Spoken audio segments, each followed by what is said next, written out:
കഴിഞ്ഞ ക്ലാസ്സിൽ നമ്മൾ ഡിസ്കസ് ചെയ്തത് സീരീസിന്റെ കൺവേർജൻസ് ആയിരുന്നു. ഇനി ഈ സെക്ഷൻ ത്രൂ ഔട്ട് ഈ സെക്ഷനിൽ നമ്മൾ ഡിസ്കസ് ചെയ്യാൻ പോകുന്നതും ഈ കൺവേർജൻസിന്റെ പ്രോബ്ലംസ് തന്നെയാണ്, സെയിം ടോപ്പിക് തന്നെയാണ്, പക്ഷെ ഓരോരോ മെത്തേഡാണ്. അപ്പൊ കഴിഞ്ഞ ക്ലാസ്സിൽ നമ്മൾ ഫസ്റ്റ് മെത്തേഡ് പഠിച്ചു. ഒരു സീരീസ് നമുക്ക് തരും, അത് കൺവേർജന്റ് ആണോ ഡൈവേർജന്റ് ആണോ എന്ന് നോക്കാൻ ഒരു മെത്തേഡ് പഠിച്ചിരുന്നു. എന്താ നമ്മൾ ചെയ്തിരുന്നത്? എസ് എൻ എന്താന്ന് കാണും, അതിന്റെ ലിമിറ്റ് കാണും, ലിമിറ്റ് എക്സിസ്റ്റ് ചെയ്താൽ കൺവേർജന്റ് ആണ്, ആ ലിമിറ്റിന്റെ വാല്യൂ ആയിരിക്കും സമ്മ്. ഇനി എക്സിസ്റ്റ് ചെയ്തില്ലെങ്കിൽ അത് ഡൈവേർജന്റ് ആണ്. അതാണ് ആദ്യത്തെ മെത്തേഡ്, ഫസ്റ്റ് മെത്തേഡ്. ഓക്കെ, അപ്പൊ അത് വെച്ചിട്ട് ഞാൻ രണ്ട് പ്രോബ്ലം കൂടി ഈ ക്ലാസ്സിൽ ചെയ്യുന്നുണ്ട്. പ്രോബ്ലം ആണ്, show that the series 1 square plus 2 square plus 3 square plus etc. Diverges. എന്തെങ്കിലും നമ്മൾ ചെയ്യുക, നമ്മുടെ ഫസ്റ്റ് മെത്തേഡ് പ്രകാരം നമ്മൾ ഇതിന്റെ എന്ത് കാണും? എസ് എൻ കാണും. എസ് എൻ എന്ന് പറഞ്ഞാൽ എന്താ വരിക? 1 square plus 2 square plus 3 square plus etc. plus n square. അതാണ് എസ് എൻ. നമുക്കറിയാം എസ് എൻ എന്ന് പറയുന്നത് n നാച്ചുറൽ നമ്പേഴ്സിന്റെ സ്ക്വയർ ആണ്. അത് കാണാൻ പ്ലസ് ടുവിൽ നമ്മളൊരു ഫോർമുല പഠിച്ചിട്ടുണ്ട്, n into n plus 1 into 2n plus 1 divided by 6. So S N എന്ന് പറയുന്നത് n into n plus 1 into 2n plus 1 divided by 6 ആണ്. ഇനി നമ്മൾ എന്ത് ചെയ്യണം? ലിമിറ്റ് കൊടുക്കണം. ലിമിറ്റ് ഓഫ് എസ് എൻ എന്താ വരിക? ഇതിന്റെ ലിമിറ്റ്. ഇതിന്റെ ലിമിറ്റ് എന്താ വരിക? അത് നിങ്ങൾ തന്നെ പറയണം. ഇവിടെ n എന്ന് പറയുന്നത് ന്യൂമറേറ്ററിൽ മാത്രമാണ് വരുന്നത്. അപ്പൊ n-ന് ഇൻഫിനിറ്റി കൊടുക്കുമ്പോൾ നമുക്ക് എന്താ വരിക? ആൻസർ ഇൻഫിനിറ്റി ആണ് വരുന്നത്. സോ ഡസ് നോട്ട് എക്സിസ്റ്റ് ആണ്, ലിമിറ്റ് ഡസ് നോട്ട് എക്സിസ്റ്റ്. അതുകൊണ്ട് തന്നെ ഈ സീരീസ് ഡൈവേർജസ് ആണ്. Next question, discuss the convergence of the series. ഇത് ഇമ്പോർട്ടന്റ് ക്വസ്റ്റ്യൻ ആണ്. 1/1 into 2 plus 1/2 into 3 plus 1/3 into 4 plus etc. നിങ്ങൾക്ക് തോന്നും ഇത് എന്തിനാ ഇങ്ങനെ 2 into 3 3 into 4 മൾട്ടിപ്ലൈ ചെയ്ത് എഴുതിയാൽ പോരെ, പക്ഷെ ഇതിങ്ങനെ എഴുതുമ്പോഴാണ് നമുക്ക് ആ ഒരു ടെക്നിക്ക് മനസ്സിലാവുന്നത്. ഈ ക്വസ്റ്റ്യൻ ഇമ്പോർട്ടന്റ് ആണ്, നമുക്ക് നോക്കാം അതെങ്ങനെ ചെയ്യാന്ന്. ഇതാണ് നമുക്ക് തരുന്ന സീരീസ്. നമ്മളോട് ചോദിച്ചിരിക്കുന്നത് കൺവേർജൻസ് ആണ്. ആസ് യൂഷ്വൽ നമ്മൾ എന്ത് കാണും? എസ് എൻ കാണും. എസ് എൻ കാണുമ്പോൾ എന്താ വരിക? ഫസ്റ്റ് ടേമിന്റെ ഫസ്റ്റ് S1 എന്താ വരുന്നത്? 1/1 into 2 ഫസ്റ്റ്. സെക്കൻഡ് വരുന്നതോ 1/2 into 3. തേർഡ് ടേമോ 1/3 into 4. അപ്പൊ അങ്ങനെയാണെങ്കിൽ nth ടേം എന്താ വരിക? nth term 1/n into n plus 1. ഇവിടെ ക്വസ്റ്റ്യനിൽ അവർ kth ടേം എന്നാണ് പറയുന്നത്. നമുക്കത് കുഴപ്പമില്ല, kക്ക് പകരം n എന്ന് കൊടുത്താലും കുഴപ്പമില്ല. So what is S N? S N എന്ന് പറഞ്ഞാൽ ആദ്യത്തെ n ടേംസുകളുടെ സം ആണ്. First term, second term, third term etcetera n ടേമുകളുടെ സം. നമുക്ക് ഇങ്ങനെ കയ്യെ കിട്ടിക്കഴിഞ്ഞാൽ ലിമിറ്റ് കാണാൻ പറ്റില്ല, നമ്മൾ ഇതിനെ ഒന്ന് സം ചെയ്ത് വെക്കണം. അപ്പൊ ഇതിനെ സം ചെയ്യാൻ വേണ്ടിയിട്ടാണ് നമ്മൾ ചെയ്യാൻ പോകുന്നത്. ഈ 1/1 into 2നെ നോക്കി നോക്കൂ. എനിക്ക് 1 minus 1/2 എന്ന് എഴുതാം. അതുപോലെ രണ്ടാമത്തെ ടേം 1/2 into 3 എന്നതിനെ 1/2 minus 1/3 എന്ന് എഴുതാം. നിങ്ങൾ ഇതിന്റെ എൽസിയം കൊണ്ട് നോക്കൂ, ഈ ആൻസർ കിട്ടുന്നുണ്ടോ? മൂന്നാമത്തെ ടേമിനെ ഇങ്ങനെ എഴുതുക. അപ്പോൾ 1/3 minus 1/4.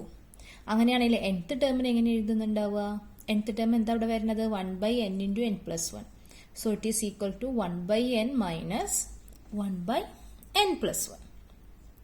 ഇനി നമ്മൾ ഇതൊക്കെ ഈ എസ് എനിൽ സബ്സ്റ്റിറ്റ്യൂട്ട് ചെയ്യാണ്. So what is S N? S N equal to, ഈ ടേമിന് പറയാൻ ഞാൻ എന്താ എഴുതാൻ പോകുന്നത്?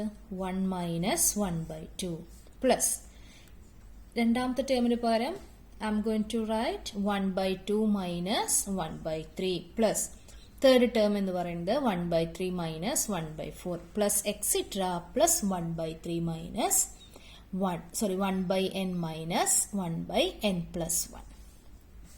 ഇത് നോക്കുമ്പോൾ നമുക്ക് കുറച്ച് ക്യാൻസൽ ചെയ്യാൻ തോന്നുന്നുണ്ട്. ഇവിടെ നോക്കി നോക്കൂ, ഇവിടുത്തെ ഈ റൈറ്റ് സൈഡിലുള്ള -1/2 പ്ലസ് 1/2 വെട്ടിപ്പോവും.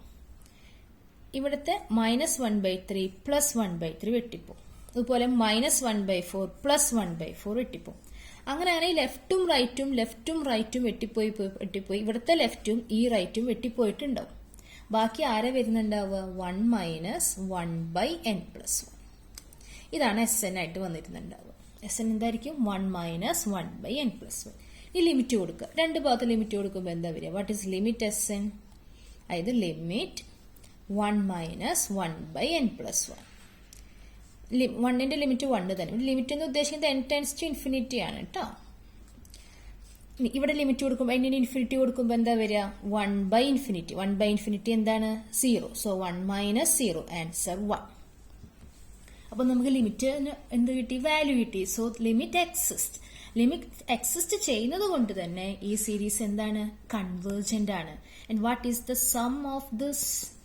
ഇതിന്റെ സം എന്താ വരിക? ഇതിന്റെ സം എന്ന് പറയുന്നത് 1 ആയിരിക്കും. 1 എങ്ങനെ കിട്ടിയ എനിക്ക്? ലിമിറ്റിന്റെ വാല്യൂ 1 ആയതുകൊണ്ട് ഇതിന്റെ സം എന്തായിരിക്കും? 1 ആയിരിക്കും. ഇമ്പോർട്ടന്റ് ക്വസ്റ്റ്യൻ ആണ്. അപ്പൊ ഇതൊന്നും മനസ്സിലാക്കണം. ഇതിനെങ്ങനെ മാറ്റി എഴുതണം എന്നുള്ളത് കിട്ടിക്കഴിഞ്ഞാൽ പ്രോബ്ലം ഈസിയാണ്. ഇപ്പൊ നമ്മൾ ഡിസ്കസ് ചെയ്തത് ഫസ്റ്റ് മെത്തേഡാണ്. ഞാൻ എപ്പോഴും മെത്തേഡിന്റെ നമ്പർ പറഞ്ഞുകൊണ്ടിരിക്കുകയാണ്. കാരണം ക്വസ്റ്റ്യൻ പേപ്പറിൽ ഒരു ക്വസ്റ്റ്യൻ തന്നു കഴിഞ്ഞാൽ നമ്മൾ കുറെ മെത്തേഡ് പഠിച്ചിട്ടുണ്ടാവും. അപ്പൊ ഈ മെത്തേഡുകളൊക്കെ പഠിച്ചിട്ടാവും നമ്മൾ ആ ക്വസ്റ്റ്യൻ അറ്റൻഡ് ചെയ്യാൻ പോകുന്നത്. അപ്പൊ ഏത് മെത്തേഡിലൂടെയാണ് ഇത് ചെയ്യേണ്ടതെന്ന് മനസ്സിലാവില്ല. അപ്പൊ ഞാൻ ഓരോ മെത്തേഡ് പറഞ്ഞു തരുമ്പോഴും അത് എപ്പോഴാണ് യൂസ് ചെയ്യണേ, എന്തുകൊണ്ടാണ് മെത്തേഡ് 1 യൂസ് ചെയ്യാതിരുന്നതെന്നൊക്കെ നമ്മൾ അതിൽ ഡിസ്കസ് ചെയ്യും. അപ്പൊ അത് ശ്രദ്ധിക്കുക. അപ്പൊ മെത്തേഡ് 1 കഴിഞ്ഞു. മെത്തേഡ് 1ലാണ് നമ്മൾ ബേസിക് ആയിട്ടുള്ള മെത്തേഡാണ് യൂസ് ചെയ്തത്. Next is method 2. ഈ മെത്തേഡ് 2 എന്ന് പറയുന്നത് എല്ലാ സീരീസിനും അപ്ലൈ ചെയ്യാൻ പറ്റില്ല. ഒരു പ്രത്യേക ടൈപ്പ്, ഒരു സ്പെഷ്യൽ ടൈപ്പ് സീരീസിന് മാത്രമേ ഈ മെത്തേഡ് 2 അപ്ലൈ ചെയ്യാൻ പറ്റുള്ളൂ. ആ സീരീസിനെ പറയുന്നതാണ് ജിയോമെട്രിക് സീരീസ്. എന്താണ് ഇപ്പൊ ജിയോമെട്രിക് സീരീസിന്റെ പ്രത്യേകത എന്നറിയോ? Geometric series is a series of the form a plus a r plus a r square plus etcetera. അപ്പൊ ഈ ഫോമിലുള്ള സീരീസിന് മാത്രമേ നമ്മൾ ഇത് മെത്തേഡ് അപ്ലൈ ചെയ്യുള്ളൂ.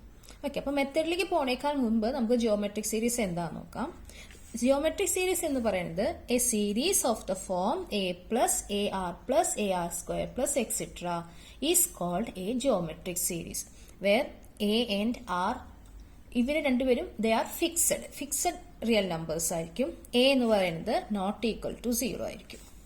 ഓക്കെ, അപ്പൊ ഒരു സീരീസ്, ഈ ഫോമിലുള്ള സീരീസിനെ നമ്മൾ ജിയോമെട്രിക് സീരീസ് എന്നാണ് പറയുക. ഇതിന്റെ nth ടേം എന്താ വരിക? First term a, second term എന്ന് പറയുന്നത് എ ആർ, തേർഡ് ടേം എന്ന് പറയുന്നത് a r square, fourth term എന്ന് പറയുന്നത് എ ആർ ക്യൂബ്. അപ്പൊ nth ടേം എന്ന് പറയുന്നത് എന്തായിരിക്കും? A R n-1. nth term എന്ന് പറയുന്നത് എ ആർ n-1 ആയിരിക്കും കേട്ടോ. നമുക്ക് എക്സാമ്പിൾ നോക്കാം. ഒരു എക്സാമ്പിൾ 1 + 2 + 4 + 8 + എക്സെട്ര. ഇതൊരു ജിയോമെട്രിക് സീരീസ് ആണോ? നമുക്ക് നോക്കി നോക്കാം. ഇതിനെ നമുക്ക് എങ്ങനെ എഴുതാം? 1 + 1 × 2 + 1 × 2 സ്ക്വയർ + 1 × 2 ക്യൂബ് + എക്സെട്ര. നോക്കി നോക്കൂ, ജിയോമെട്രിക് സീരീസും ഈ സീരീസും തമ്മിലൊന്ന് കമ്പയർ ചെയ്യുമ്പോൾ ഇത് ഏകദേശം ജിയോമെട്രിക് സീരീസിലല്ലേ കിടക്കണേ? ഹിയർ എ എന്ന് പറയുന്നത് 1 ആണ്, ആർ എന്ന് പറയുന്നത് 2 ആണ്. So this is A geometric series. Next example 1/9 + 1/27 + 1/81 + etcetera. ഞാൻ ഇതിൽ നിന്ന് 1/9 ഔട്ട്സൈഡ് എടുത്തു. അപ്പൊ എനിക്കിത് ഇങ്ങനെ കിട്ടി.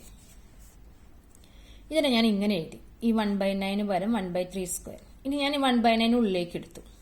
ഇനി നോക്കി നോക്കി, ഇത് ജിയോമെട്രിക് സീരീസ് അല്ലേ? ഇത് a + a × r + a × r² + etcetera. ഇവിടെ a എന്താ വരുന്നത്? a എന്ന് പറയുന്നത് 1/9 ആണ്. r എന്താ വരുന്നത്? r എന്ന് പറയുന്നത് 1/3 ആണ്. ഓക്കെ, അപ്പൊ ജിയോമെട്രിക് സീരീസ് ആണെന്ന് മനസ്സിലാക്കണമെങ്കിൽ ഈ പ്രോബ്ലംസ് ഒക്കെ ചെയ്യണം. അപ്പൊ നമുക്ക് കാണുമ്പോൾ തോന്നും, അതായത് ഒരു പവർ കൂടി വരികയാണ് എന്നുണ്ടെങ്കിൽ ഉറപ്പിച്ചോളൂ അത് ജിയോമെട്രിക് സീരീസ് ആയിരിക്കും. അതായത് ഒരു ടേമിന്റെ, ഇപ്പോൾ ഒരു ടേം, ഫിക്സഡ് ആയിട്ടുള്ള ഒരു ടേമിന്റെ പവർ കൂടി വരുന്നുണ്ടെങ്കിൽ അത് ജിയോമെട്രിക് സീരീസ് ആവാൻ ചാൻസ് ഉണ്ട്. അപ്പോൾ നമ്മൾ ജിയോമെട്രിക് സീരീസ് എന്താന്ന് പറഞ്ഞു. ഇനി നമ്മൾ ഇതിന്റെ കൺവേർജൻസ് ആണ് ഡിസ്കസ് ചെയ്യുന്നത്. വളരെ ഈസിയാണ്. ജിയോമെട്രിക് സീരീസ് ഞാൻ ആ റിസൾട്ട് ആദ്യം വേണമെങ്കിൽ പറഞ്ഞു തരാം. ഒരു ജിയോമെട്രിക് സീരീസ് ആണ് നമ്മുടെ കയ്യിൽ തന്നിരിക്കണമെന്നുണ്ടെങ്കിൽ it is convergent only if modulus of R <1. വേറെ ഒന്നും നിങ്ങൾ ചെക്ക് ചെയ്യണ്ട. നമ്മുടെ കയ്യിലുള്ള ക്വസ്റ്റ്യൻ ജിയോമെട്രിക് സീരീസ് ആണെങ്കിൽ അതിന്റെ എ എന്താണെന്ന് നോക്കണം, ആർ എന്താണെന്ന് നോക്കണം. ആറിന്റെ വാല്യൂ, മോഡുലസ് ഓഫ് ആറിന്റെ വാല്യൂ 1നേക്കാൾ ചെറുതാണെങ്കിൽ ഉറപ്പിച്ചോളൂ ആ സീരീസ് എന്താണ്? കൺവേർജന്റ് ആണ്. വേറെ നിങ്ങൾ SN കാണാൻ പോണ്ട, ഒന്നും കാണാൻ പോണ്ട. ഈ റിസൾട്ട് ഡയറക്റ്റ് അപ്ലൈ ചെയ്യാം. ഇനി അഥവാ ഇനി ഇവർ കൺവേർജന്റ് ആണെങ്കിൽ, ഇത് കൺവേർജന്റ് ആണെങ്കിൽ ഈ സീരീസിന്റെ സം എന്ന് പറയുന്നത് എന്തായിരിക്കും? a/1 - r ആയിരിക്കും.